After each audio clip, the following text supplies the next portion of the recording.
Indonesia pintar, Indonesia sehat, Indonesia sejahtera, mengarahkan kemudian memberikan subsidi bunga kredit agar dapat lebih turun. Pemerintah ngambil alih posisi itu gitu yang sebenarnya mekanismenya mekanisme pasar, tetapi pemerintah mencoba untuk ambil alih, memberikan dana agar bunga kredit kepada mereka kelompok yang menengah bawah, usaha kecil, mikro dan koperasi dapat mendapatkan akses modal dengan gampang dan juga murah ya.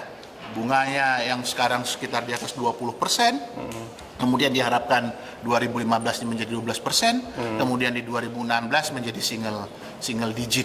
Ini semuanya dalam kerangka untuk meningkatkan produktivitas ekonomi kerakyatan. Tetapi memang hal ini harus diikuti juga oleh bank-bank pelaksana agar kemudian proses penyalurannya tepat sasaran, kemudian juga tepat guna dan juga tepat manfaat ya, yang bagi mereka yang selama ini usahanya visible tapi dianggap tidak bankable. Nah, ini kemudian kan udah ada jaminan dari pemerintah, kemudian bunganya juga udah disubsidi oleh pemerintah, dan ini harus mendapatkan kesempatan yang utama, terutama pengusaha-pengusaha yang baru atau kemudian yang berbasisnya ekspor, yang mempekerjakan banyak orang, yang bergerak juga dalam bidang hilirisasi, kedaulatan pangan. Ini harus menjadi prioritas menurut pandangan kami. Nah, menurut pandangan kami ya kita setidaknya harus ada kebijakan yang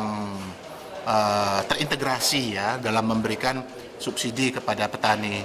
Nah, subsidi kepada petani ini memang bukan hanya subsidi yang terkait dengan input produksi ataupun permodalan, tetapi juga harus tepat sasaran ya kepada tujuan ataupun penerima subsidi ini secara langsung, sehingga kemudian kita memang memerlukan data subsidi ini akan kita arahkan ke siapa gitu, apakah kepada pemilik tanah, apakah kepada penyewa tanah, apakah kepada buruh tani. Tapi yang paling dasar kalau kita berbicara masalah subsidi di bidang pertanian, tentu saja harus diutamakan, dipertimbangkan kepada mereka yang terlemah, termasuk bagi hasilnya juga harus menjadi sesuatu yang harus diperhatikan. Dalam 1 tahun pemerintahannya Pak Jokowi, keberhasilan yang paling utamanya itu adalah 2 hal: menjaga momentum dengan menjaga stabilitas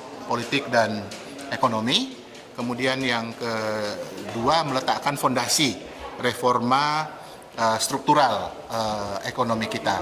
Tentu saja kalau dibicara kendala pasti ada ya. Kendalanya yang pertama masih ada ego sektoral.